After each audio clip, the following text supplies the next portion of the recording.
Welcome to the Sweet Mother Podcast.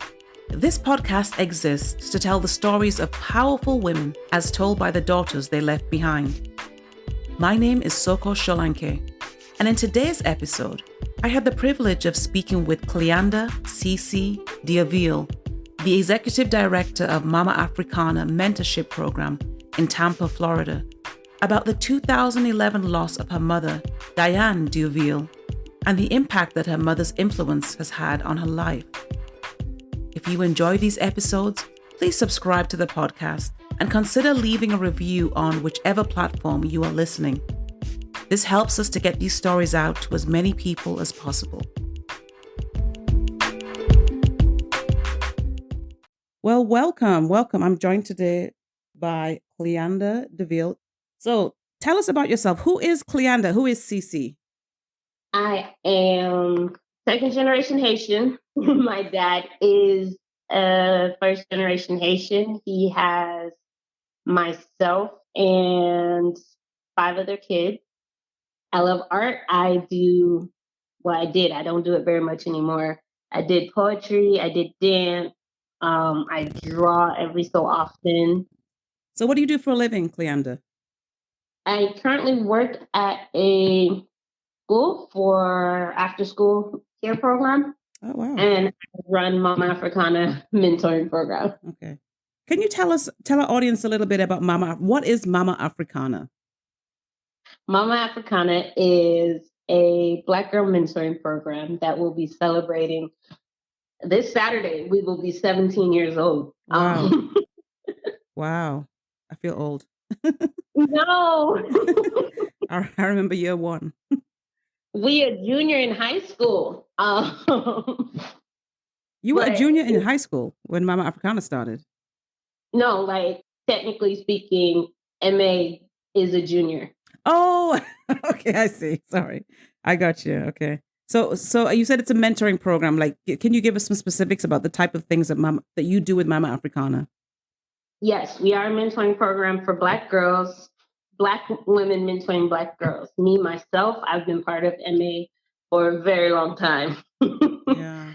And I have had the joy of mentoring Black girls, going into schools, sitting with them at their house, sitting with them at my house, going on different adventures, having different conversations, whether it's helping with homework to you and Jesus or you and this boy, and just kind of being present for that girl in whatever season she needs. And it is a Christian organization, correct? It is a Christian organization. Our mission is to empower Black girls in their ethnic identity and relationship with Christ. Beautiful. And what is your role with Mama Africana currently? I am the current executive director of Mama Africana. That sounds like a big job. I am the name on all the paper. Oh, okay. But you have a big staff of, not staff, you have a large number of volunteers, correct? My mentor team, there is 5 of us currently. Okay. And are you looking for more? Time for a plug? Of course. There's always room for more beautiful Black queens to step in and make an impact. So if you are a Black woman in the Tampa Bay area and you want to make a difference in the life of young Black girls, email us at the podcast, sweetmotherpodcast.com, and I will get you in touch with CeeCee. Oh, what is the email for Mama Africana? MamaAfricana@gmail. There you go. Direct to the source. That's even better.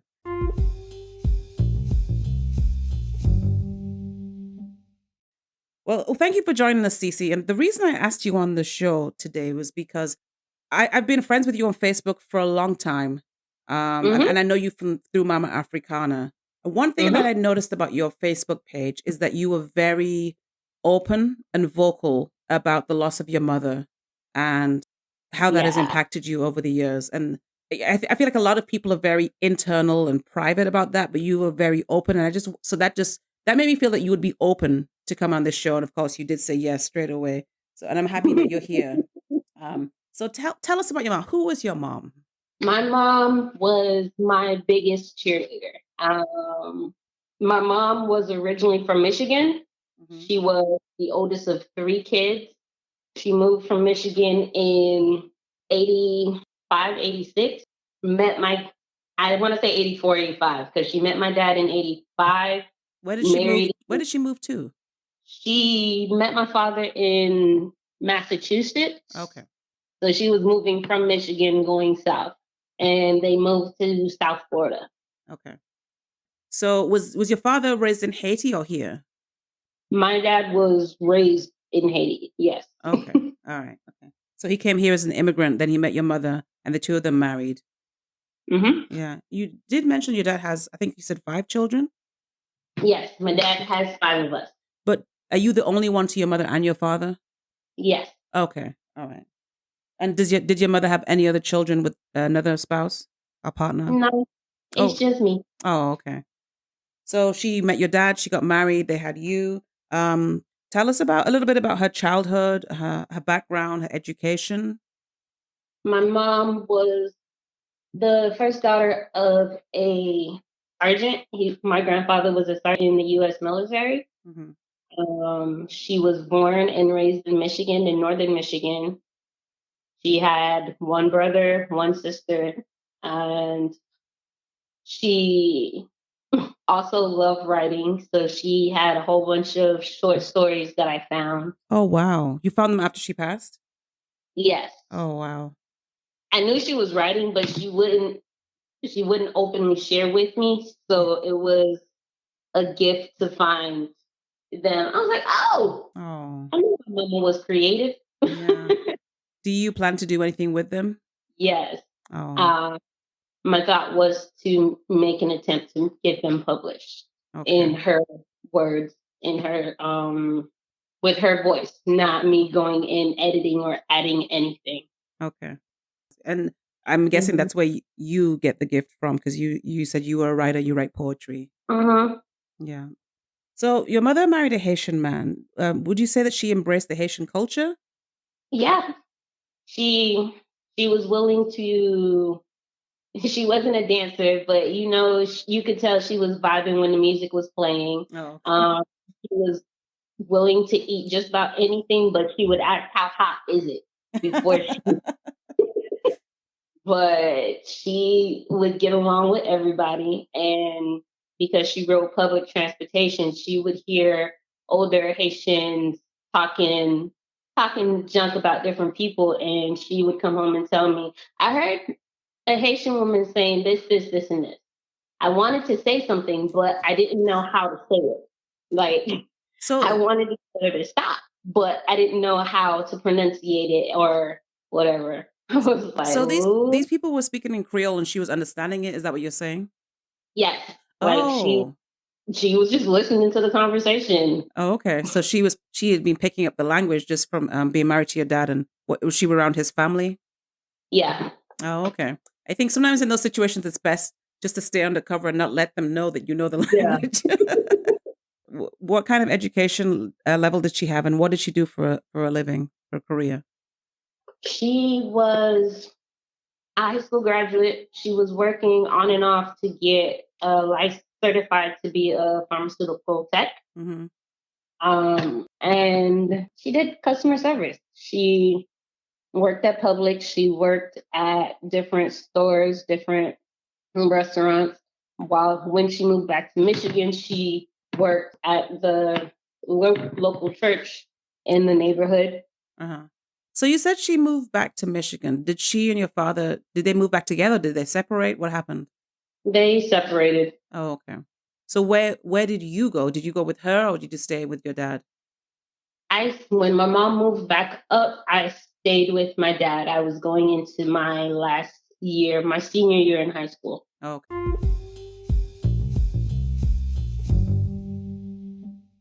Was your mother a believer? Yes, Okay. So she and your father, because I know that you're a believer, did she and your father raise you in the church? yes. Okay. Was it an American church, a Haitian church? I went to church with my dad, a Haitian church, Oh, but wow. whenever conversing with my mom or sitting and talking to her about different things, she would challenge me to, well, would you read in the Bible? Hmm. Or if someone would say something and use the passage one way, she'd encourage me to go read the whole chapter Oh, okay. so that I get a better understanding of what that chapter is actually saying versus just taking it from one person. Yeah. Um, she's one of the motivations that I had to sit and actually go chapter to chapter through the Bible for myself Oh, so wow. I see it for myself. Yeah. So what impact would you say that she had on your faith? Um, she was a big one because my mom was, besides my father's family, was in Florida by herself. She didn't Mhm. have family down here. Yeah. And everything I did, every place I went, whether it was dance, poetry, graduation, she was present when I spoke at my church for the first time. Oh, Um, wow. Wow. that consistency of being present Yeah. in God, where it's like, God's here. Like that consistency, I saw that in her. Yeah. So, No matter what, she was present. No matter what, she was there. You could see her and feel her presence. wow. Um, So I'm gonna ask you then, that consistency, that constant presence of a mother, and and she was not a black mother, but no, your father's black, your mother is white. But and I only say that because of what I'm going to ask next. It's about Mama Africana, the mentorship for Black women. How much of an influence did your mother just being present and being there? How much of an impact does that have on you wanting to do what you're doing now and being present in the lives of other Black girls?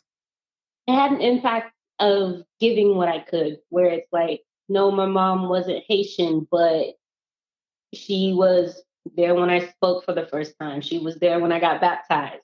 Um, Yeah, that consistency of being present, being available. And I feel like that's one of the gems that MA offers, where when a Black woman says yes or a volunteer says yes, that yes is followed by her presence, that yes is followed by her action, yeah, where we're here.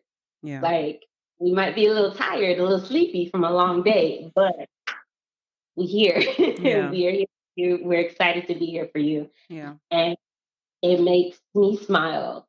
Hmm. Um, being the director makes me smile, being a mentor, that our girls are excited to be with us. Yeah. So, do you find that a lot of the girls in Mama Africana do or do not have what you had in terms of that consistency and that mother who's always there? Um, depends on the girl. We had some girls that were in the foster care program, so the mother figure that they had was not actually their birth mother. Okay. We have some girls that their grandma is the person that's there. And then we have some girls that mom's there, mom's participating in MA as well, volunteering dinners. Um, Oh, wow, that's awesome. but it's that kind of knowing someone is in your corner. Yeah, that's amazing. You guys do such amazing work.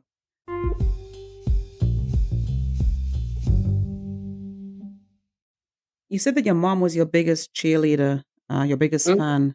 Um, so what was your relationship like?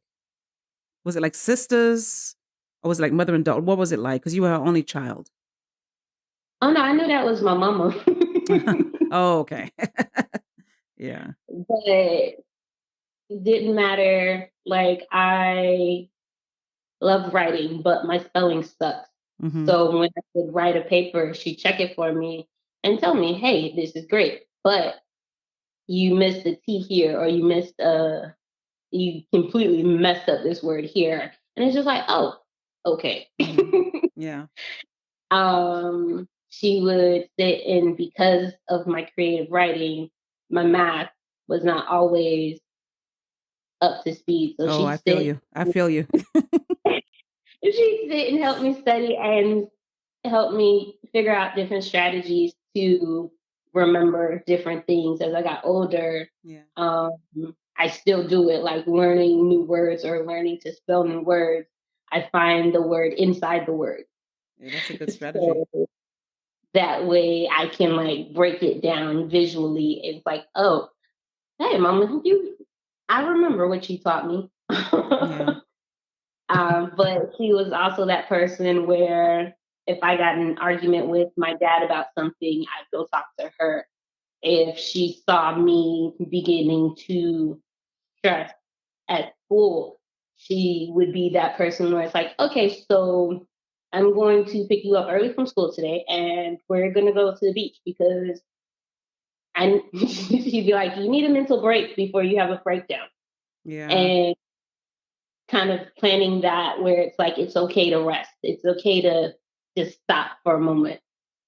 Yeah. And so, depending on the day or depending on the plan, she would pick me up and we go to the beach for the rest of the day. Yeah. Or we Amazing. go to a movie for the day, for the afternoon where she would take me out of my norm, I guess, Hmm. to give me a different way to find rest, a different way to relax a little bit. Yeah. So if you guys were so close, how difficult was it for you your senior year when she was in Michigan and you were here? It sucked. Oh, It sucked. yeah. I actually have the same experience with my mother. Yeah. So how did you cope? How did the two of you cope? Um, he wasn't there for, I'm sorry. I was going into graduation for my associate. She was at my graduation for my high school. Okay. I apologize. I Hmm. was finishing for my associate. It sucked, but I talked to her every day. Yeah. She told me what was going on. She was staying with my uncle, so I got to talk to my uncle more often. And she started, she would send me birthday cards, like tangible things that just made my heart smile. Yeah. I get from her too, where Yeah. I'd get a birthday card or a Christmas card from her.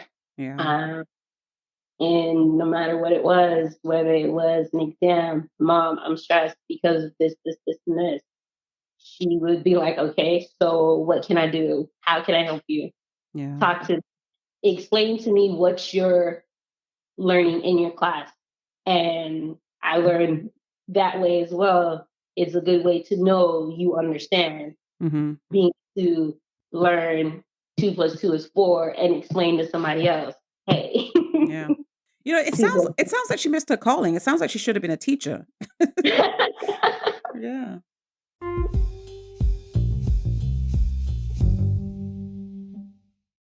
You know, recently I saw something that you know how you memories come up on Facebook and you can repost them.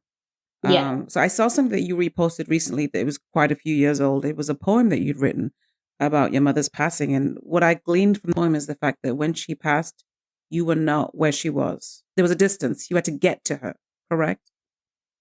She passed in Michigan. I was in Tampa. Mm-hmm. Uh, and this is gonna be a little difficult.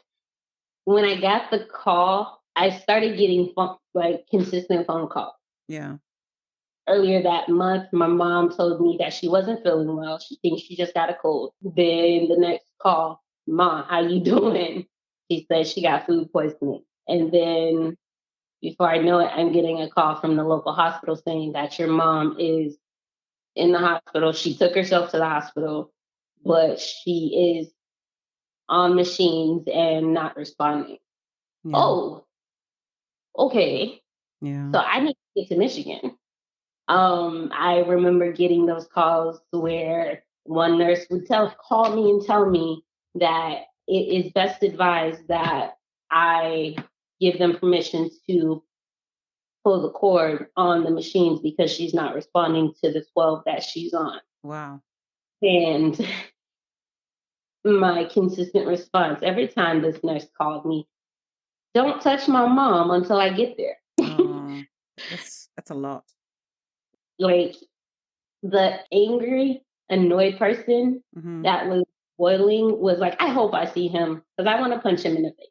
Yeah. Um, stop calling me and telling me that my mom is like, you told me this already. I live in a whole different state. I got to figure out how to get there. Keep her on the machine till I get there. That Yeah. was my response for like 4 calls. Yeah. Did you make it there in time? Um, I did the call, but she was on her machine. She was on the machines. When I went up that year, I got to meet my uncle for the first time, Uh-huh. and I got to meet my aunt for the first time. Okay. And the two different personalities were interesting themselves because my uncle was kind of chill. He was like, "So anything you need, anything you want, just let me know. I got you." My aunt was the one, your mama wants you to do this. Your mama wants you to do that.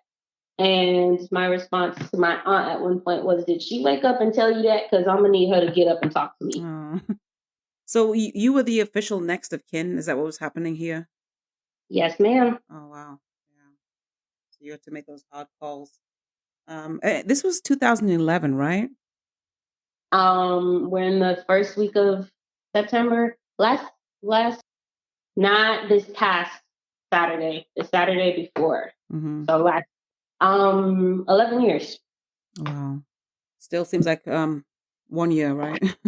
Depends on, I guess, where you are or what wave comes about, because sometimes the anniversary of my mom's passing is harder than the last. Sometimes it's emotionless. Yeah. This past one, I was in my house just kind of up and down. Yeah. So 11 years ago, 2011, how did you cope with losing her? What held you together? What stopped you from just completely falling apart? I don't think I didn't fall apart. Yeah. I did fall apart, but in different ways, I guess. I sat there and I had the nurse call it at 3:26 in the morning. And my superhero, my mom, my personal cheerleader, my Yeah. person to go to was gone. Yeah. Um, I had her cremated because my mom wasn't really into being the center of attention. So they had her church held a memorial, and I had her cremated and released the ashes down here at one of the beaches here. And as time goes on, I have realized there are different characteristics. Physically, I see my mama. I'm like, oh, that's you, mama. And You mean in you, right? Is that what you mean? yes, Yeah. like I would look myself in the mirror or whatever and see, yeah, that's Dianne right there. Yeah. um, my personality of asking why or how or sitting and trying to strategize different things is a gift I got from my mom where like, okay, so how can we do this? Yeah. So how did your family and community come around you and help you through that time? For when she passed or over the past? I guess both, like at the immediate time, but also like since you've been living without her. Well, the day I found out my mom was in the hospital, I went to InterVarsity Common Ground meeting. Hmm. And while in worship, I was in tears. And for people who don't know, InterVarsity is a student ministry, right? A student Yes. ministry in that exists in universities and colleges around the country. Yeah, I went and I was just in tears. And of course, I would figure out, like, I caught my breath and explained, was able to express this is what's happening. I had a friend offer to buy the round trip ticket, Oh, wow. and she handled that. Then when I got up there and my mom had officially passed, I couldn't come back. automatically. Yeah. So I had friends that were reaching out to other friends and saying, hey, CeeCee is in this situation and she needs help getting home. Yeah. Um, one of my brothers stayed in Jersey. So his response was to fly me to Jersey for a couple of days so that I can like take a break, pretty Yeah. much. Wow. But at the time there was a snowstorm, so I could hear it in his voice that broke his heart. Um, but I flew back down to Miami, and I was with a friend of mine, a good friend of mine that had lost her mom when she was a lot younger. She was Oh. maybe 15, 15. Yeah. So she knew that sting a little bit. Uh-huh. And pretty much she just gave me the room to just kind of be. Yeah. She didn't, as I was talking about my mom, she would say that she remembers getting a chance to meet my mom in this. She remembers seeing my mom for this.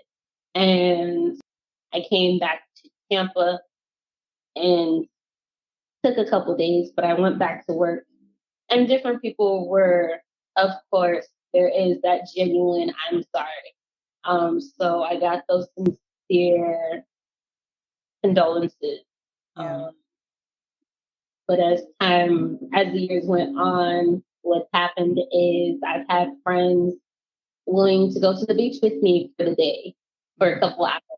Um, I've had friends willing to go for a walk or just listen to a story or a random thought I have about my mom. Yeah. Um, then I have friends that their moms are in their lives. So I kind of got adopted into the family. Oh. And of course, they didn't replace my mom, but Yeah.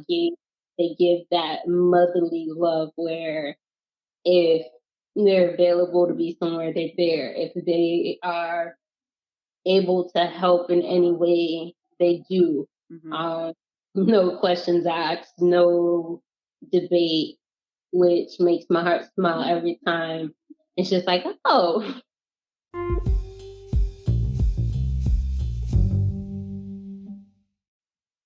I asked you about how your family and your community came around you during your time of grief and mourning. Well, how did your faith work in this time? Like, what role did your faith play when you were just like at your lowest after the passing of your mother? I had to kind of, what is it, not ignore the mourning, the like sadness, Mm-hmm. and hold on tight to Jesus. But it looked a little different because of my sadness, because of my heartache, my sitting with Jesus on my daily devotionals. Yeah. My time was different. My like the meaning of those times hit me differently. Yeah. Um, the way I would talk to different people or like express myself, whether it be during ministry or me just interacting with someone, um, looked a little differently because though I know I am loved, though I understand that, I've grown to understand that and grab hold of that. I had to be reminded, but in a new way, Yeah. if that makes sense. Yeah.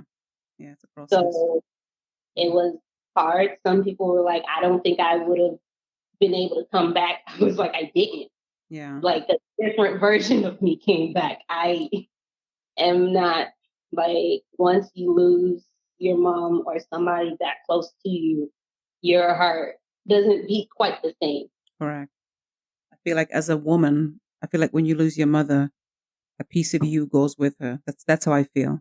You know. Mm-hmm. Yeah. It's my own experience. Yeah.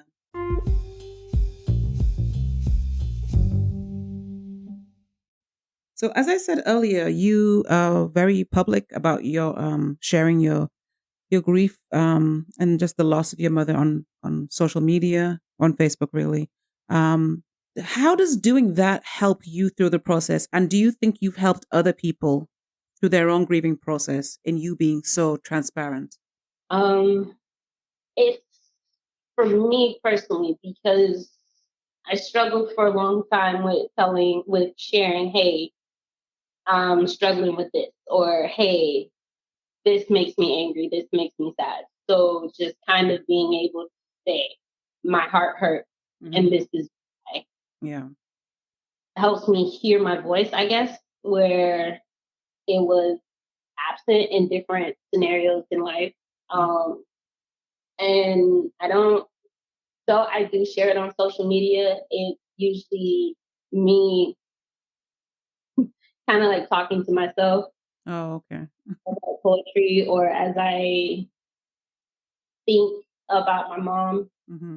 and it coming back up again, where it's like, oh yeah, I remember that day. I remember how much today sucked. Yeah. Like I had a notification of a post that I put saying that I just thought about the fact that the last physical image I'll have of my mother is in the hospital bed.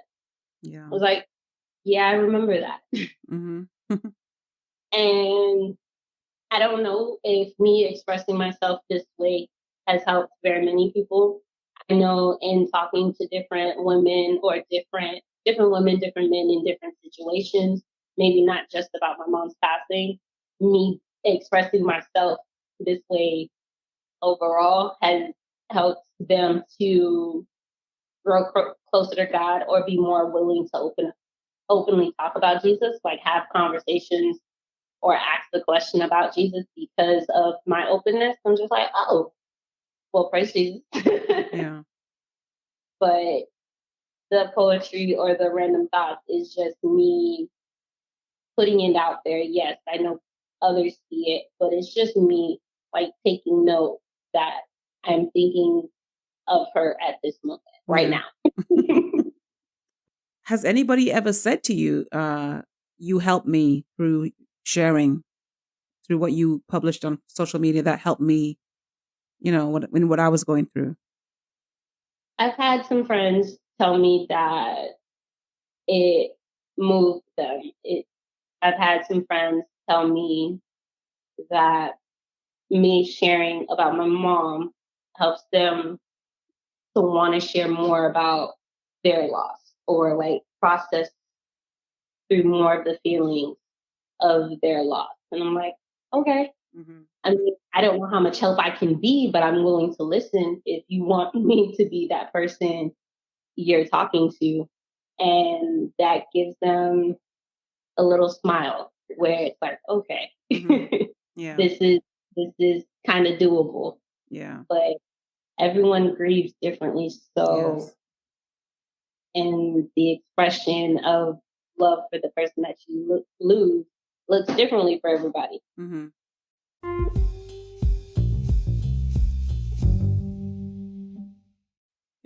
One thing that I love about you is that you love to celebrate. I mean, you literally post something every week on Facebook where you list all the birthdays of all your friends for that week and celebrate their birthdays. I just love that. And one reason I love that is because I love celebrating birthdays. As a teacher, I literally have a space on my board where I update the birthdays every week for every student. And I've been doing that for 15 years. And so that when they come in, it's like, happy birthday. So I love that about you, and I connect to you on that because I love that. And I noticed that um I'm not sure if it's for your mother's birthday or the anniversary of her passing, but you seem to like do something where you invite people and you gather people together to do a celebration. Is that her birthday or is that her anniversary of her passing? Her birthday. Oh, okay. Can you tell me a bit about what you've done in the past and what that experience has been like for you? Pretty much done dinner because I'm Haitian and I'm Irish. One year I did the mistake of making Haitian soup and um Was and it making was it soup jamu? Is that what it was? making soup jumu and then making Irish soup within the same week because my mom's birthday is January 5th. Uh-huh. So Oh. Oh, Haitian Independence Day. is January 1st. Like, that's a lot of meat. That's a lot of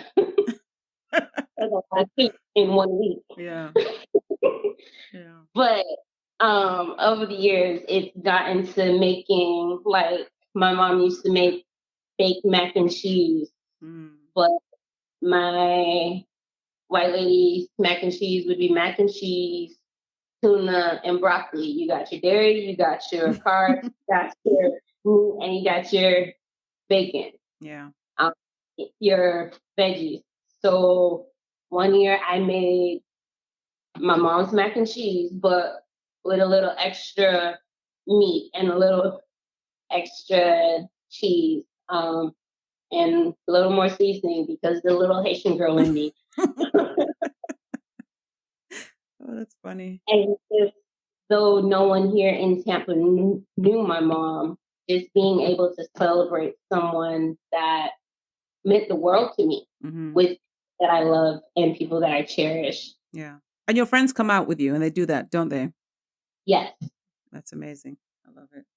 So besides the obvious reason, why do you refer to her as my white lady? Because she's mine. And in any picture, you could tell that my family is highly melanated. My mom was not. Yeah. It was just a playful nickname I came up with, and someone grew offended that I was calling her a white lady. And I asked my mom, I said, does that bother you? She said, no. She was like, why would it? I am a white lady and I am your mother. She gave me the stamp of approval, so I was good. Yeah.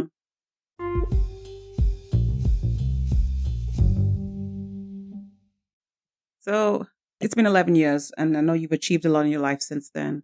What do you wish she could have seen you achieve that she didn't get to see? Or what do you wish you could tell her, about your life since you lost her? I went to Africa. Kenya, right? Yes. That's right, with Mama Africana. Okay. Yes. I got my bachelor's in development psychology. It's awesome. She would have been very proud of that one, right? Yes. She would have been very proud. I've had 2 surgeries. There was a massive lump in my throat, which apparently was a whole bunch of lymph nodes that decided to turn into a spaghetti ball. Oh, wow.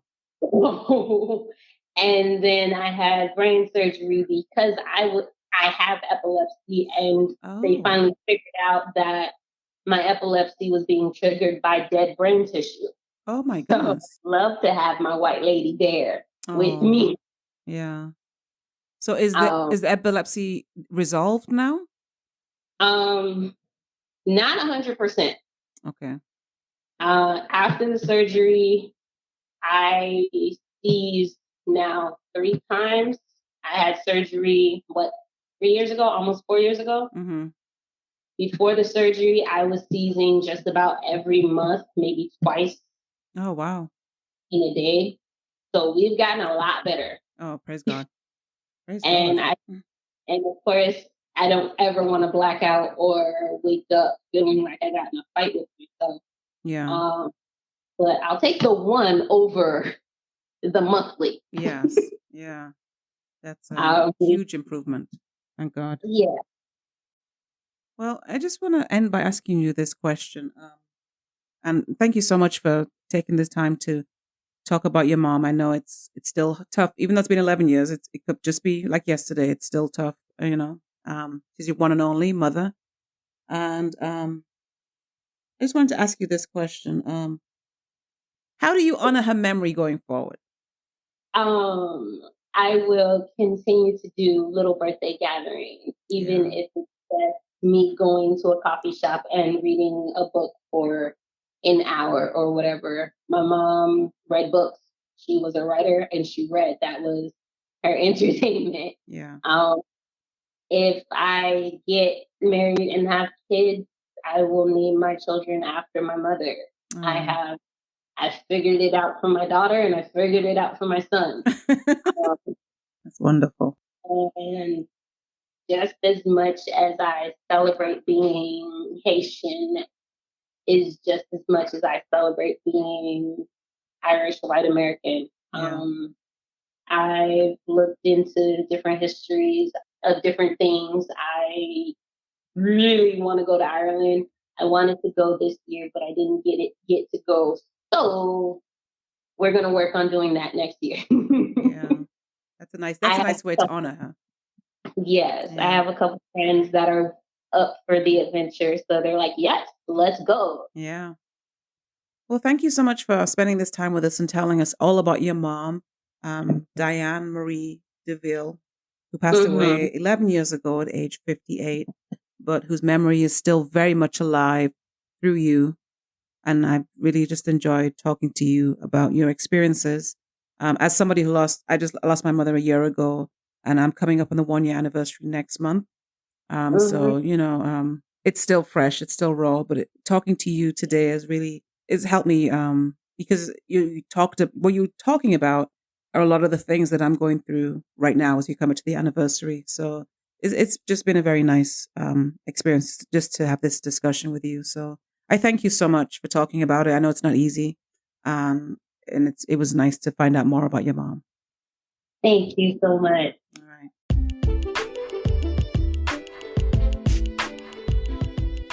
Well, thank you for listening to this installment of the Sweet Mother podcast. If you'd like to learn more about the Mama Africana mentorship program in Tampa, visit their website at mamaafricana.org.